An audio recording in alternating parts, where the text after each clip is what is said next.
자, 반갑습니다. 오늘 서양 고대 철학 제 6강 신관념 2차 시 시작하도록 하겠습니다.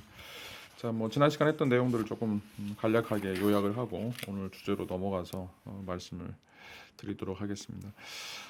지난 시간에 이제 그 신존재 증명과 관련해서 이제 파스칼의 실험에 대해서 이야기를 했었는데, 우리가 신을 믿어야 하는 것이 합리적인가 아니면 믿지 않아야 하는 것이 합리적인가라고 하는 것들을 좀 계산을 통해서 우리가 접근해 볼 수 있다라고 하는 이제 이야기를 했어요.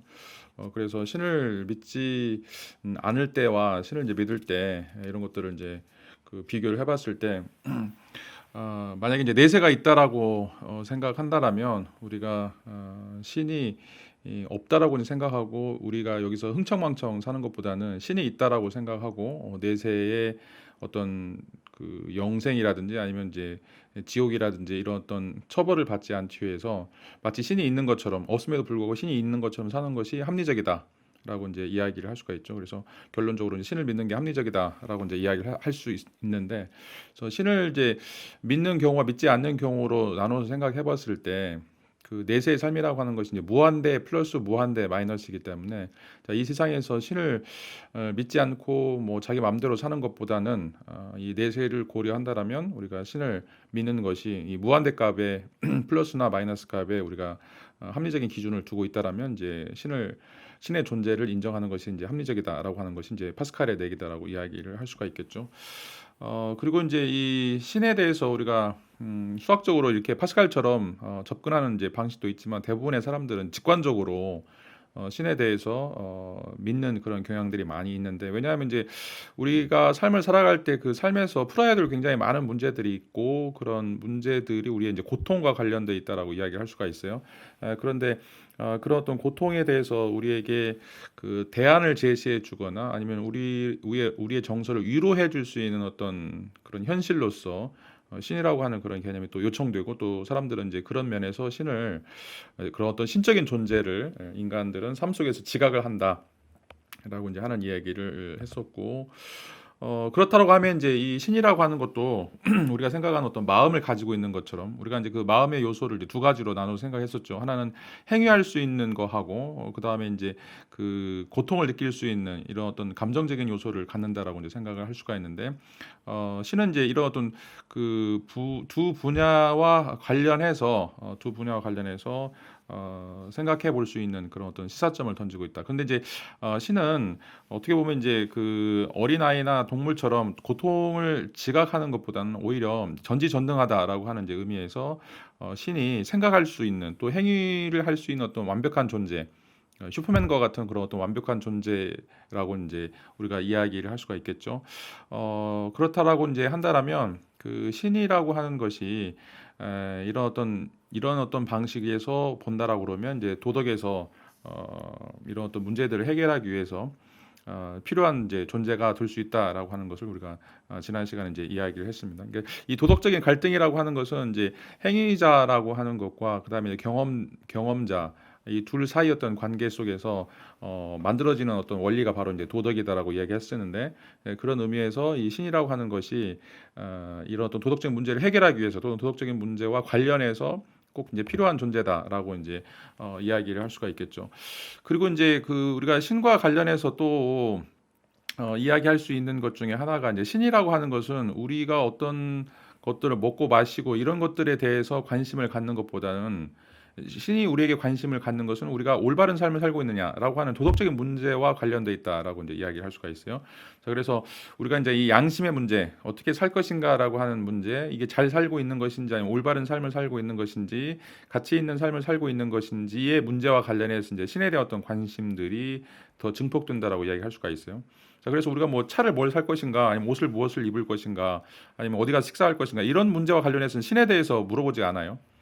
그런데 항상 우리가 이 도덕적인 문제다라고 이야기하는 가치 평가와 관련해서 이게 옳은지 아니면 이렇게 하는 것이 바람직한지, 이게 정의인지, 이런 문제와 관련해서 우리가 이 신의 어떤 개념들을 끌어오게 되는데, 그런 이유 중에 하나가 바로 이제 이런 그 고통이 많은 것들, 또 이 고통이라고 하는 어떤 경험적인 측면에서는 뭔가 고통을 일으키고 있는 원인으로서 엄청 강력한 행위자라고 하는 것들이 상대적으로 있어야 되기 때문에 이 고통이 많다라고 하는 것은 그 고통을 일으키고 있는 엄청난 어떤 강력한 행위자로서의 신을 이제 요청한다라고 이야기를 할 수가 있어요.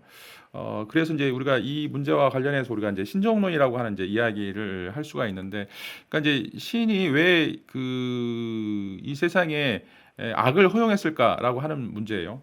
이제 말 그대로 이제 신이 정말로 올바를 정자를 써가지고 신이 정말로 올바른 존재인가라고 하는 것에 대한 어떤 물음이 이제 신정론이라고 이야기를 할 수가 있는데, 자, 이거는 이제 우리가 보통 그 에덴 동산에서 신이 인간을 창조를 해 놨는데 그 뻔히 전지전능하기 때문에 인간이 그 선악과를 따먹고 죄를 범할 것이라고 하는 것을 이제 신은 인지했다라고 생각하는 거죠. 자, 그런데 그렇게 악의 뿌리 또 그 죄의 뿌리를 만들어 놓고 인간이 그것을 뻔히 저지를 것이라고 하는 것을 예상하면서 왜 그런 세계를 만들었을까? 신이 정말로 이제 진정한 선 자체다라고 이야기를 한다라면 오히려 신은 이제 그런 어떤 그 악의 뿌리들을 그 악의 근원들을 제거하고 인간을 창조해야만 한다라고 하는 이제 이야기를 할 수가 있겠죠. 그래서 이제 어떻게 보면 신이 일부러 악을 허용한 것이 아닌가 이렇게 이야기하거나 아니면 신 자체가 선과 악이라고 하는 두 가지 그런 어떤 존재 근거들을 가지고 있지 않은가. 라고 이제 이야기를 할 수가 있겠죠. 뭐 이런 이제 내용들이 이제 신정론 내용이라고 이야기를 할 수가 있는데, 만약에 이제 전지한 존재가 악을 어떻게 제거하는지 알고 있거나 아니면 이제 악을 제거할 수 있는 그런 어떤 능력을 가져야만 하겠죠. 또 뭐 이 선한 존재자라고 하는 것은 악을 제거하거나 또는 제거해야 될 의무가 있다라고 이야기할 수 있겠고, 뭐 만약에 이제 이 악이라고 하는 것이 그 신으로부터 나온 것이 아니라 인간으로부터 나왔다라고 얘기할 때 그것들을 제거해야 될 어떤 의무가 신 자체가 선이기 때문에 그런 어떤 요소를 지닌다라고 이제 이야기를 할 수가 있겠죠. 그런데 이제 이 세상에는 악이 존재하고 있기 때문에 만약에 신이 존재한다라면 이제 신은 선하지 않거나 또는 전능하지 않는 이런 어떤 존재가 되어야 된다라고 하는 게 이제 이런 어떤 신정론인데, 이 신학에서는 이제 이런 어떤 딜레마를 이제 피하기 위해서 굉장히 이제 다양한 형태의 이제 답변들을 하고 있습니다. 왜냐하면 신이다라고 하는 것은 선을 행할 수 있는 아주 강력한 행위자라고 우리가 가정을 하고 있는데, 그 행위자가 악을 방치한다 또는 이제 악과 같이 공존한다라고 이제 이야기하면 우리가 이제 그 신에 대한 어떤 개념들이 타당한 개념이 될 수 없다라고 이제 생각을 하고 있기 때문에, 이런 의미에서 신은 전지전능하면서 동시에 아주 그 선한 신으로서 그 어떤 방식이든지 그 악을 제거해야 되는 그런 존재가 되어야 된다라고 이제 이야기를 할 수가 있습니다. 이 이제 파스칼의 그 사고 실험과 이제 마찬가지로 이제 어떤 방식으로 이제 인간이 그 진화 과정에서 이 신의 개념, 이 도덕적인 개념을 이제 이끌어내는지에 대한 어떤 사유 실험이라고 이제 이야기를 할 수가 있는데, 자 이제 이렇게 한번 예를 들어볼 수가 있어요. 선사 시대에 이제 원시인이 어떤 깜깜한 사바나 지역을 지나가는데 여기서도 이제 숲속에서 바스락거리는 소리가 들려요. 그러면 이제 두 가지 가능성이 있는 거죠. 하나는 이 바스락거리는 소리가 단순하게 이제 바람 소리거나 아니면 뒤에 이제 사자가 쫓아오거나 둘 중에 이제 하나라고 가정을 할 수밖에 없죠. 자, 그래서 이 바스락거리는 소리가 사자라고 생각하면 도망가는 것이 현명하고, 만약에 이제 바람 소리라고 생각하면 이제 계속 걸어가는 것이 현명하다라고 이야기를 할 수가 있어요. 자, 그런데 이제 이게 바람 소리라고 생각하고 천천히 가는 것보다는 이게 사자라고 생각하고 빨리 도망가는 게 훨씬 더 인간이 생존하는데 유리하다라고 이야기할 수가 있어요. 왜냐하면 만약에 바람 소리가 아니라 이게 사자였다라면 자기는 이제 잡아먹게 되니까 목숨을 잃을 그런 위험이 있는 거죠. 자, 그래서 이제 여기서는 이제 두 가지 선택지가 있다라고 할 때 그 두 가지 선택지 중에 가장 극단적인 거, 자, 가장 극단적인 것을 선택하는 것이 오히려 그런 어떤 결과들을 벗어날 수 있는 데 있어서 현명한 결정이다라고 이제 이야기를 할 수가 있죠. 왜냐하면 이제 그 대칭 결과들이 너무 다르기 때문에 그렇다라고 이야기를 할 수가 있어요. 앞에서도 이제 파스칼 법칙에서도 우리가 하는 그런 행위들이 신을 믿고 안 믿고 또 올바른 삶을 살고 안 살고가, 자, 그게 이제 무한대의 그 죽음 이후의 삶과 관련이 돼 있기 때문에 그렇게 이제 비대칭적인 것에서는 아주 극단을 가정하고 신을 믿는 것이 이제 훨씬 더 유리하다라고 이제 이야기를 할 수가 있겠죠. 자, 마찬가지로 이제 이런 어떤 선사 시대에 살았던 우리의 어떤 그 조상들, 뭐 오스트랄피테쿠스라든지 아니면 이제 호모 크로마뇽이라든지 호모사피엔스의 어떤 지능 발달에서 자, 왜 이 신에 대한 생각들, 왜 이 초월적인 그런 존재에 대한 어떤 생각들이 있게 되었는지. 또 이것도 굉장히 이제 그 희한한 것이긴 한데, 왜냐하면 우리가 그 죽어본 적도 없고 또 초월적인 그런 어떤 존재가 있다라고 하는 것을 우리가 확실하게 가정할 만한 어떤 그런 증거들이 없음에도 불구하고, 인간은 기본적으로 어떤 영원한 고통이라고 하는 이런 것들이 이제 내재되어 있고, 이것들을 해결하기 위해서 이런 어떤 초월적인 존재들을 끌어들이는, 그리고 초월적인 존재를 믿는 게 오히려 합리적이다라고 하는 그런 생각들을 갖게 된다는 거죠. 자, 그게 이제 이 비용 편익 비율에서 자연 선택의 작동 원리다라고 이제 이야기를 할 수가 있는데, 그러니까 사자를 가정하는 사람이 그 사자가 있다라고 하는 걸 무시하는 사람보다 더 오래 살고 더 많은 유전자를 후세에 전달할 가능성이 높다라고 하는 것이 바로 이제 이 진화 심리학자들이 바라볼 때 왜 인간이 신을 믿게 되었을까? 왜 인간이 이런 어떤 초월적인 그런 존재에 대한 관념들을 갖게 됐을까라고 하는 이런 것들을 해명하기 위해서 이제 제시하는 그런 이론이다라고 이야기를 할 수가 있어요. 자, 그래서 우리가 똑같은 삶을 살 때 초월적인 존재를 믿고 따르는 것이 그것을 믿지 않고 따르는 것보다 훨씬 더 이익이 있다. 이익이 많이 남는 장사다라고 이야기하는 거예요. 만약에 이제 실제로 그런 세계가 있다라면 믿지 않고 사는 사람보다는 믿었던 사람이 오히려 더 많은 이제 유익을 누릴 수 있기 때문에 그렇다라고 이제 이야기를 할 수가 있겠죠. 자, 이제 이런 내용들을 우리가 이제 지난 시간에 다뤘었고, 자, 오늘은 이제 이 내용들을 조금 더 구체적으로 이제 이야기해 보면서 어떤 방식으로 우리가 이제 신관념이라고 하는 것을 갖게 되었는지, 그리고 어떤 방식으로 이것들이 이제 진행이 되는지를 좀 생각해 보도록 합시다. 자, 앞에서 이제 계속해서 이제 이야기해 왔던 것은 위협적인 상황에서 뭐 이제 사자를 만나거나 아니면 이제 그 죽음 이후의 삶에 대해서 내기를 한다고 했을 때 항상 이제 위협적인 상황을 가정을 하고 있는데, 자, 이때 있어서 가장 현명한 길이 어떤 것인가, 어떤 방식으로 대처하는 것이 가장 지혜로운 것인가라고 하는 이제 문제와 관련해서, 자, 진화론에 따르면 이제 인간 조상들은 이런 어떤 그 민감한 행위자 탐지기들을 갖게 되었다라고 이제 이야기하는 거죠. 뭐 여러분들이 이제 그 사바나에 가서 그 아프리카의 밀림 지역이나 이제 그 사막 지역에 가서 이제 생존하기 위해서는 여러분들보다 이제 더 그 강한 포식자들로부터 여러분 자신의 목숨을 지켜야 되고, 또 어디서 무엇을 먹어야 되는지, 이 먹을 만한 것이 독이 있는지 없는지 이런 것들을 우리가 이제 관찰을 해야 되기 때문에 굉장히 민감하게 이런 것들을 이제 그 탐지할 수밖에 없는 거죠. 그래서 우리 주변에 있는 그런 상황에 대해서 굉장히 극도로 민감한 이런 어떤 반응들을 이제 보일 수밖에 없어요. 자, 그런 민감한 반응 속에서 드러나는 것이 바로 이제 이 초자연적인 행위자에 대한 어떤 이상들이다라고 이야기를 할 수가 있어요. 이것은 어떻게 보면 이제 우리가 삶을 살아갈 때 우리의 어떤 그 안전을 위해서 뭔가를 해서는 안 되는 것, 또 어떤 방식이든지 또 우리가 그 안전을 지키기 위해서 어떤 행위들을 해야 된다라고 하는 것들이 이제 여기서 드러나게 되는데, 그런 어떤 것들이 그런 자연적인 요소도 있지만 어떻게 보면 이제 실제적으로 초자연적인 어떤 그런 어떤 존재자들을 가정하고서 그런 세계들을 또 가정하고서 우리가 이제 행위하게 된다라고 이제 이야기를 할 수가 있어요. 자, 그래서 뭐 일본 뭐 여기 보면 이제 그 일본 불교에 나오는 식윤귀, 오른쪽에 있는 게 이제 식윤귀인데 사람을 뜯어먹는 그런 어떤 귀신이죠. 인간의 시체를 먹는 그런 귀신이고, 그 왼쪽에 있는 것은 이제 그리스 신화에 나오는 건데, 이건 이제 게임용으로 만들어 놓은 사파인데 귀신이 너무 예쁘죠. 근데 이제 여기는 이제 고대 그리스의 케레스라고 하는 전쟁터에서 이제 군인들의 피를 빨아먹는 이런 어떤 존재들을 이야기를 하고 있는데, 자, 이게 이런 것들은 그 인간이 제시한 어떤 타부와 관련돼 있어요. 그러니까 이제 타부라고 하는 것은 어떤 금기시되는 어떤 행위들이 있는 것들이죠.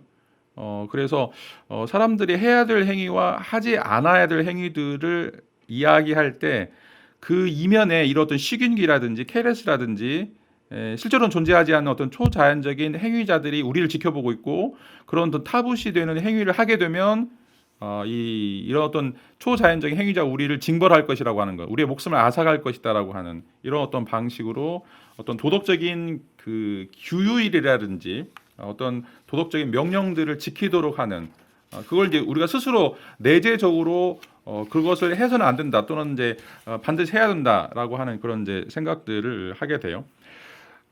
이게 이제 굉장히 어떻게 보면 이제 우리 내면화된 어떤 도덕들을 만들어주는 건데, 자 예를 들어서 이제 여러분 이제 그 바이킹들을 보면 요즘에 이제 넷플릭스에서 시리즈로 나온 것 중에 몇 년 됐죠. 그 바이킹이라고 하는 영화 보면 이제 바이킹들은 이제 어떤 신화를 가지고 있냐면은 자 죽어서 천국에 가려고 그러면 무조건 무장해서 전투에 참여해야만 천국에 갈 수 있어요.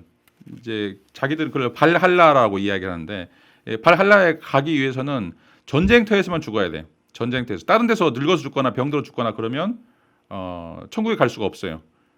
자신들이 천국에 가려고 그러면 발할라에 가려고 그러면 항상 전투를 통해서 거기서 뭐 승리를 하든 아니면 이제 전사를 하든 어떤 방식이든지 전투에서만 죽을 때만 자신들이 이제 그 발할라의 세계에 갈 수 있다고 생각하죠. 그러면 어떻게 되겠어요? 자, 모두 다 발할라에 들어가기 위해서는 다 전투에 참여해야겠죠. 어떤 방식이 됐든지 간에. 자, 그래서 이 스칸디나비아 반도에 있는 애들이 전부 다 이제 바이킹족들인데, 이제 거기서 이제 여성들도 그렇고 아이들도 그렇고 왜 이제 이 바이킹들이 굉장히 그 전투적으로 살 수밖에 없는지. 자, 그건 이제 자신들이 죽음 이후에 살아갈 수 있는 터전이라고 하는 것이 이제 이 전투라고 하는 것을 매개로 해서만 이어진다라고 하는 그런 신화, 그런 어떤 초월적인 세계관을 갖고 있기 때문에 모두 다 여자건 남자건 간에 이 전투에 이제 맹렬하게 참여를 하는 거죠. 그래서 이제 이런 임전무태라고 하는 것들이 그런 어떤 신화적인 방식과 관련해서 사람들에게 수용된다라고 이제 이야기를 할 수가 있어요. 자, 이게 이제 굉장히 뭐 현대에서 보면 웃기는 것처럼 보이는데 이게 이제 여전히 우리 사회에서도 이제 통용이 되고 있다라고 이야기할 수가 있어요. 예를 들어서 무슬림 같은 경우 돼지고기 안 먹죠. 자, 힌두교 같은 경우는 소를 안 먹어요. 아니 뭐 삼겹살 맛있는데 왜 안 먹을까? 뭐 무슬림들이 바보겠어요? 뭐 힌두교인들이 뭐 바보라 그러겠어요?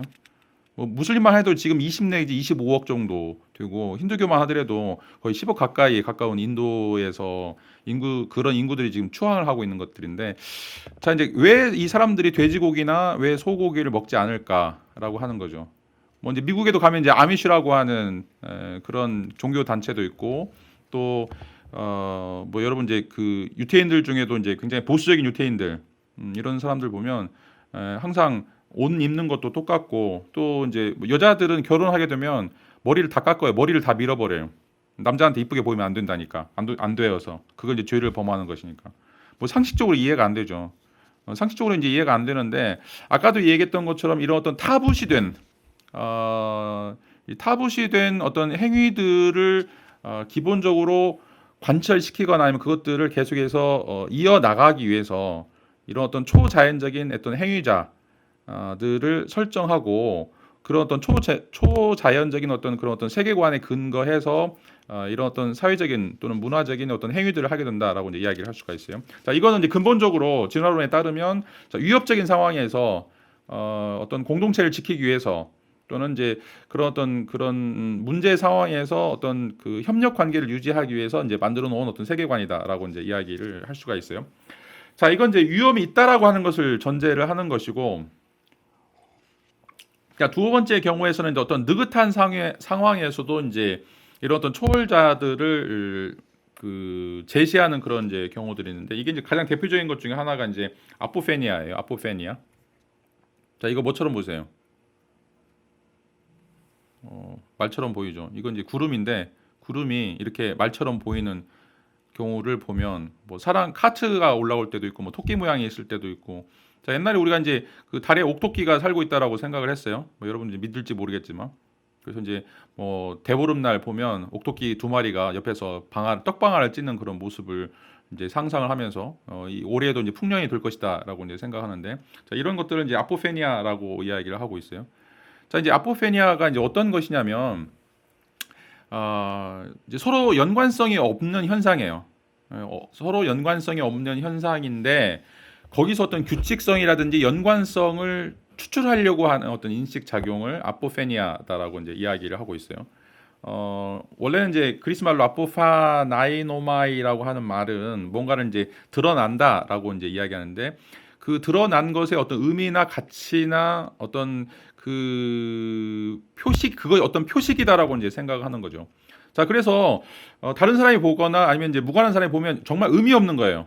여기 이제 그 구름처럼 아무런 의미가 없는 건데 거기서 행운을 발견하고 행복을 느끼고 거기서 어떤 그 의미를 메시지를 발견하려고 하는 이런 어떤 작용을 아포페니아라고 이제 이야기를 할 수가 있어요. 물론 이제 이게 심해지면 조현병이에요. 조현병 같은 환자는 예를 들어서 이제 그 노벨상 수상자인 존 내쉬 같은 경우에는 이제 노벨 수학상을 받은 사람인데, 아니 노벨상을 받은 사람인데 이 사람은 이제 그 빨간 넥타이를 맨 사람은 모두 다 정부를 전복시키려고 하는 공산주의자다, 빨갱이다라고 이제 이야기하고 혼자 이제 머릿속으로 상상을 하죠. 그래서 이제 다른 사람들이 볼 때는 이제 정상적인 사람인데 이 사람이 볼 때는 이제 다 빨갱이들인 것처럼 다 나쁜 사람들인 것처럼 이제 생각하는 것들인데 이게 이제 아포페니아가 이제 악화가 되면 일어나는 현상이라고 이야기할 수 있겠고.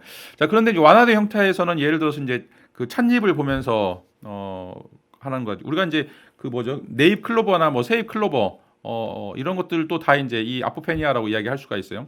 그거를 뽑으면 어떤 행운이 따라온다, 럭키하다라고 이야기하는 거. 여러분 이제 뭐 타로 점카드 또 잘 보죠. 이것도 이제 그렇고 옛날에 이제 북이론 문자의 룬 문자 뭐 여기서 이제 패턴 속에서 뭔가 이제 의미를 읽어내려고 하는 그런 어떤 점성술. 또 이제 뭐 로마에서는 이제 그 양이라든지 아니면 이제 그 염소에서 나온 또 창자나 간을 보면서 거기서 이제 점을 치는 이런 것들이 다 이제 아포페니아라고 이야기를 할 수가 있어요. 뭐 이제 여러분도 유럽에 가면 이탈리아도 그렇고 그리스도 그렇고 이제 그 커피를 마시고 커피에 남아 있는 그 찌꺼기, 커피 찌꺼기 가지고 또 점을 쳐요. 근데 어떻게 보면 다 웃기는 거죠. 웃기는 건데 그 웃기는 것들이 우리 실제적인 삶 속에서 그 많이 등장한다라고 하는 것들이죠. 자, 이제 왜 이렇게 되는가라고 하는 것을 좀 살펴보면 이 아포페니아라고 하는 것이 우리에게 이제 보여주고 있는 것은 어떤 이제 초자연적인 행위자가 있고 그 초자연적인 행위자가 우리에게 일정한 방식으로 메시지를 보내고 있다라고 하는 거예요. 일정한 방식으로 우리가 메시지를 보이고 있는데 그 메시지를 읽을 수 있는 사람은 굉장히 특수한 사람들이에요. 굉장히 이제 절박하거나 간절하거나 아니면 이제 그것에 이제 의미를 해독할 수 있는 어떤 이제 제사장이나 선지자 뭐 이런 사람들이 그것들을 이제 읽어낼 수 있는 것이다라고 이제 이야기를 할 수가 있어요. 그리고 이런 방식의 이 아포페니아가 하는 역할은 뭐냐면 사람들의 응집력과 믿음을 강화시켜 준다라고 이제 이야기하는 거예요. 강화시켜 준다라고 이제 이야기하는데, 자, 이 그림에 보면 그 이제 2009년도에 크리스마스 날 이제 폴 쿠니체브스키라고 하는 사람이 아침 식사를 먹다가 잘랐는데 이 오렌지에서 이 뒤에 이제 예수님하고 앞에는 성모 마리아요. 이걸 이제 봤다는 거예요. 여러분 보이세요? 믿음이 있는 사람만 이게 보이는데. 자, 뭐 다른 사람이 볼 때는 뭐 아무것도 아닌 것처럼 보이는데 이 독실한 기독교인에게는 자, 이게 이제 예수님과 성모 마리아로 보이는 거죠. 그래서 자신에게 이런 기적이 나타난다라고 하는 그런 생각들을 하게 되는 거죠. 뭐 이제 믿거나 말거나 이렇게 이야기할 수도 있는데 실제로 이 굉장히 독실한 기독교인들은 또 이제 독실한 어떤 그런 종교인들은 이런 어떤 기적적인 현상을 그대로 답습을 하거나 아니면 이제 믿게 되는데 그 이유가 바로 이런 어떤 목격담이라고 하는 것이 응집력과 믿음을 강화시켜주는 어떤 역할들을 하기 때문에 그렇다라고 이야기할 수가 있어요. 그래서 그냥 토스트를 먹을 때 그 토스트에 예수의 형상이 들어있다. 또는 이제 이런 어떤 방식으로 어떤 초자연적인 행위자가 나에게 나타났다. 다른 사람이 아니라 다른 사람에게 나에게 나타났다라고 이제 하는 것들이 어떻게 보면 굉장히 강렬한 형태의 메시지를 이제 보여준다라고 이제 이야기할 수가 있어요. 그래서 이제 뭐 많은 종교인들은 이제 신의 뜻에 따라서 뭔가를 이제 그 정하려고 하는 그런 것들이 많죠. 그래서 신이 나한테 뭔가를 보여주기를 어떤 거를 이제 중요한 결정을 할 때 보여주기를 이제 원하는데 그 여러분 이제 그 넷플릭스 영화 중에 두 교황이라고 하는 영화 있어요. 그거 한번 이제 기회가 되면 꼭 보시길 바라는데 거기에 이제 지금 현 교황인 프란치스코 교황이 처음에는 이제 그 회사원이었는데 나중에 이제 카톨릭 신부로 신학교에 입학하게 되는데 이제 그때 어떤 일이 있었냐면은 이제 자신이 이제 청혼하기 위해서 자기 여자친구를 만나러 가고 있었는데 마침 이제 그 가는 길에 교회가 하나 있었어요. 천주교회가 있었는데 그 교회를 이제 지나가는데 갑자기 신부님이 어떤 신부님이 나와가지고 자기를 이제 붙잡고 안으로 데리고 들어가는 거예요. 그러면서 이제 고해성사를 하라고 하는 거죠. 자기는 이제 전혀 고해성사 할 필요가 없다라고 생각하고 자꾸 이제 시간이 지나서 여자친구를 만나서 가서 이제 고백하려고 결혼해달라고 지금 이벤트를 하려고 가는 건데 그때 이제 이 신부님을 만나가지고 고해성사를 하라고 그러니까 이제 황당하죠. 근데 이제 이 사람이 이 프란치스코 교황이 뭘 고민하고 있었냐면 내가 사제가 돼야 되는지 이런 고민을 하고 있을 때예요. 그런데 자기한테는 아무런 사인이 없는 거였죠. 아무런 사인이 없어가지고 이제 신은 나한테 별로 관심이 없나 보다라고 이제 이야기했었는데 그때 이제 이 신부님이 자기는 이제 암에 걸려서 죽게 됐는데 갑자기 여기서 기도하고 있는데 신의 음성을 듣고서 지금 나가서 지나가는 사람이 하나 있으니까 걔를 잡고 고해성사를 받으라라고 하는 이제 그런 메시지를 들었다는 거예요. 그래서 그거를 이제 신호로 받아들이고 이 이제 프란치스코 교황이 신부로 신학교에 이제 입학하는 그런 장면이 나와요. 어떻게 보면 웃기죠. 근데 그 사람이 어떤가 간절하게 어떤 그 사인을 원하게 됐을 때 어떤 이제 그런 어떤 메시지를 원하게 됐을 때 이런 어떤 뭐랄까 초월적이라고도 이야기할 수도 애매하고 뭐 자연적인 거라고도 이야기 애매하고 근데 어떤 그런 것들이 주어졌을 때 이게 신의 음성이다 신의 메시지다 이게 어떤 초월적인 어떤 동기부여다라고 하는 것들이 아주 강력하게 인상이 맺어지게 되는 것들이죠. 자, 이걸 이제 우리가 아포페니아라고 이야기를 할 수가 있어요. 이 아포페니아라고 하는 것은 인간이 왜 목숨을 걸고 이데올로기, 이 종교라고 하는 어떤 방식의 삶을 살려고 할 것인가라고 하는 거죠. 아까도 얘기했던 것처럼 무슬림들이 돼지고기를 먹지 않는 거, 힌두교인들이 소고기 먹지 않는 거, 바보기 때문에 그런 것들이 아니라 그 자신에게 어떤 그런 어떤 강력한 형태의 아포페니아가 있기 때문에 그거를 기반으로 해서 이 사람들은 자기 어떤 행위들을 정당화시키거나 아니면 그것들을 이제 이용하려고 하는 거죠. 자, 그래서 이제 우리가 그 무슬림들이 자살 특공대가 있는데 이 자살 특공대들은 거기 이제 이맘이라고 하는 그 종교 지도자들한테 축복 기도를 받고 자, 신은 위대하다. 알라 아크바라 하면서 이제 죽죠. 그렇게 죽고 나면 자기는 천국에 가가지고 3천 명의 여자와 같이 살고 아주 부귀 찬란한 삶을 산다라고 생각을 해요.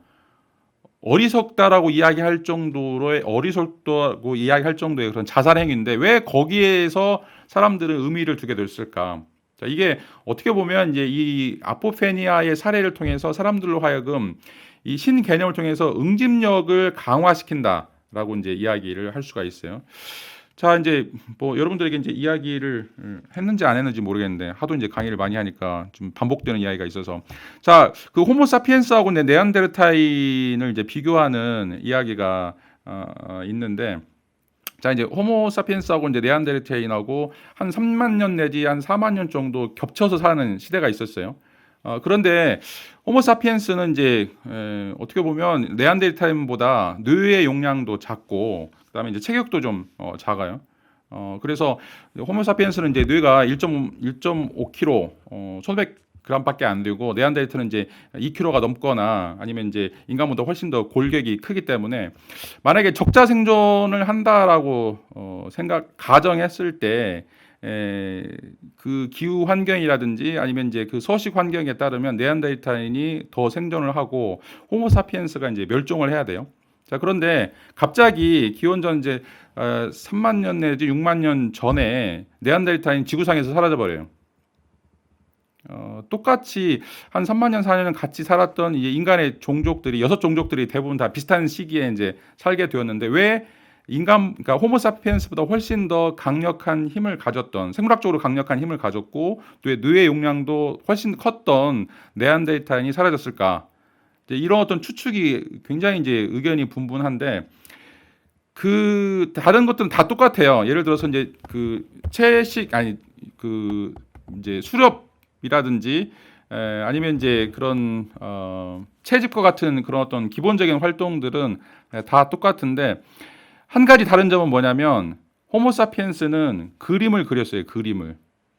자, 그림을 그릴 때 어디다 그리냐면은 자, 지하 몇 킬로, 지하 2킬로, 3킬로 파고 들어가지고 동굴 속에다 그런 그림들을 그렸어요. 그게 지금 남아있는 것 중에 바로 이제 라스코 동굴벽화라든지 알타미르 동굴벽화 이런 것들이에요. 이게 기원전 3만 년 내지 2만 년 전에 이제 만들어졌던 동굴벽화들인데, 자, 이거는 이제 한 사람이 그린 것들이 아니라 수천 년 동안 계속해서 덧칠해지고 확장되고, 그러니까 지하로 이제 몇 층 정도까지 나눠져 있는 그런 어떤 동굴벽화들인데, 자, 여기에는 이제 거의 몇만 년 가까이 이 사람들이 내려가서 계속해서 그림을 그렸는데, 물론 이제 그 그림의 내용들은 다양해요. 그림의 내용들은 다양한데 그 그림의 내용들 중에 수렵하는 것도 있고 동물도 있고, 근데 이제 가장 중요하게 생각하는 것은 죽음 이후의 삶들, 또 그 신에 대한 어떤 생각들, 영혼이라고 하는 이런 것들을 그림으로 묘사해 놓은 것들이 많아요. 그러니까 이런 사람들이 라스코 동굴벽화나 알타미르 동굴벽화를 그린 이유는 뭔가 수렵이나 채집을 잘 하기 위해서 그런 것이 아니라 종교 의식이었어요. 뭔가 거룩함 또는 그 죽음 이후의 삶에 대한 어떤 그 신적인 존재에 대한 그런 유물들을 만들어 놓고서, 자, 그것을 숭상을 한 거죠. 자, 그랬기 때문에 이 호모사피엔스는 그런 어떤 종교적 이데올로기, 서로 커뮤니케이션을 통해, 이 종교라고 하는 어떤 초자연적인 행위자에 대한 커뮤니케이션을 통해서, 자, 네안데르타인이 가지고 있지 못했던 협력이라고 하는 것, 커뮤니케이션이라고 하는 것들이 가능해진 거예요. 자, 그래서 이 기원전 3만 년 전을 우리가 이제 인지혁명이라고 부르고 있는데, 그 인지혁명 때 이 활동했던 사람들을 사피엔스라고 얘기해요. 지혜로운 사람이 이제 호모사피엔스인데, 그 중에서도 가장 더 지혜로운 게 바로 이제 사피엔스라고 이제 이야기를 할 수가 있는데, 자, 똑같이 생물학적으로 동등한 인간 종이었음에도 불구하고 어떤 방식으로 살아가느냐라고 하는 것이, 어느 한 종이 더 오래 살고 어느 한 종은 지구상에서 사라져 버리는 이런 것들을 우리가 볼 수가 있는데, 자, 그 이유가, 가장 타당한 이유 중에 하나가 바로 지금 우리가 보여주고 있는 어떤 초월적인 그런 어떤 존재에 대한 것이다라고 이제 이야기를 할 수가 있어요. 초월적인 존재를 가정하고 그것들에 대한 어떤 믿음들을 강화시키면서 이 공동체의 협력이 이루어진다라고 이제 이야기를 할 수가 있죠. 자, 왜냐하면 인간은 사회적 동물이에요. 인간은 사회적 동물이기 때문에 혼자 살아갈 수가 없고 항상 누군가 더불어서 살아가야 돼요. 아까도 얘기했던 것처럼 여러분 이제 사하라 사막에 가거나 아니 사바나 지역에 가서 살려고 그러면 여러분이 일주일도 버티기 힘들어요. 혼자 산다고 얘기할 때. 어디 가서 물을 마셔야 될지, 어디 가서 열매를 따먹어야 될지, 이런 것들을 이제 전혀 감지할 수 없는 것들이죠. 그런데 이제 인간은 혼자 있을 때는 굉장히 측은한 존재이지만 함께 모여 있으면 엄청난 힘을 가질 수 있는 그런 어떤 능력을 갖게 되는데, 자, 문제는 이런 어떤 집단들을 갖게 됐을 때 그 집단들을 일정한 방향으로 협력을 할 수 있도록 만들어주는 거, 일정한 방향의 행동들을 할 수 있는 모티브가 필요한 거죠. 그리고 그 모티브는 자기 자신의 것을 포기해야 돼요. 자기 자신의 이기적인 욕망을 포기하고 공동체를 위해서, 또 공동체적인 어떤 활동들을 강화시키는 그런 방식으로 우리가 이제 그런 행위들을 하게 될 때 이 공동체가 하나된 어떤 일률적인 그런 어떤 행동들을 하게 되는 거죠. 그런 의미에서 네안데르탈인과는 달리 호모사피엔스가 생존해서 살아남게 되는 것이다라고 이제 이야기를 할 수가 있어요. 자, 그래서 사람들이 이런 방식으로 협력을 강화시켜야 되는데, 그 협력을 강화시키는 메커니즘 중에 가장 중요한 게 바로 이런 종교라고 하는 거예요. 그리고 신이라고 하는 것이고, 왜 이제 인간이 이런 어떤 개념들을 끌어내게 되는지, 왜 이게 이제 앞에서도 얘기했던 것처럼 그 도덕과 관련해서 중요한 것인지를 좀 우리가 생각을 해볼 필요가 있어요. 자, 오늘 한 수업 내용들을 좀 정리하도록 하겠습니다.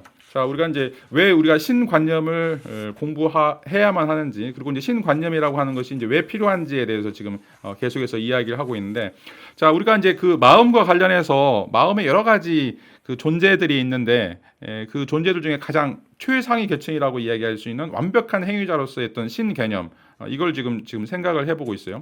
자, 왜 신이 필요한가?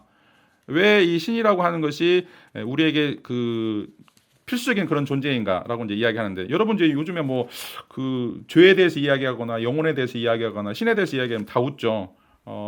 그런 21세기를 살면서 그렇게 그 샤머니즘적인 것이 왜 필요하냐라고 이제 이야기할 수 있는데, 그 필요한 이유를 지금 이야기하고 있는 거예요. 왜 우리가 신 개념을 갈 수밖에 없는 것인지. 자, 그 이유는, 자, 우리에게 불안감이 생길 때 그 불안감을 해결할 수 있는 어떤 해결자, 해결자로서 신이 필요하다. 그게 이제 파스칼의 이제 사고 실험이든지 아니면 이제 아까 얘기했던 그 원주민의 사고 실험, 사자가 있을 것이다.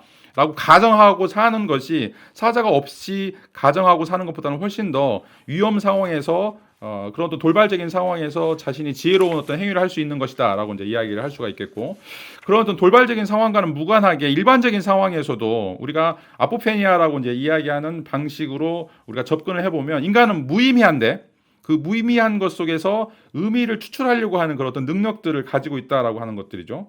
그런 능력들이 어떤 방식으로 발현되냐면 도덕을 만들어가는 방식으로. 그리고 이 도덕이라고 하는 것은 인간들 사이의 커뮤니케이션, 인간들 사이의 어떤 협력을 강화시키고 증진시키는 어떤 방식으로 우리에게 이제 작용을 한다라고 이제 이야기를 할 수가 있어요. 자, 그래서 자, 뭐 예로 들어서 이제 말씀을 드린 것처럼 호모사피엔스하고 네안데르탈인처럼 똑같은 생물학적인 조건이더라도 커뮤니케이션이 가능한, 그러니까 어떤 이데올로기, 신이라고 하는 메커니즘을 통해서 그런 어떤 커뮤니케이션을 강화시킨 인간 종족하고 그런 게 전혀 없었던 그런 어떤 종족하고는 그 결과물이 굉장히 다르다라고 이제 이야기를 할 수 있겠고, 왜 이제 도덕인가? 인간이 협력을 하기 위해서 살아가는데 인간은 기본적으로 이기적인 존재예요.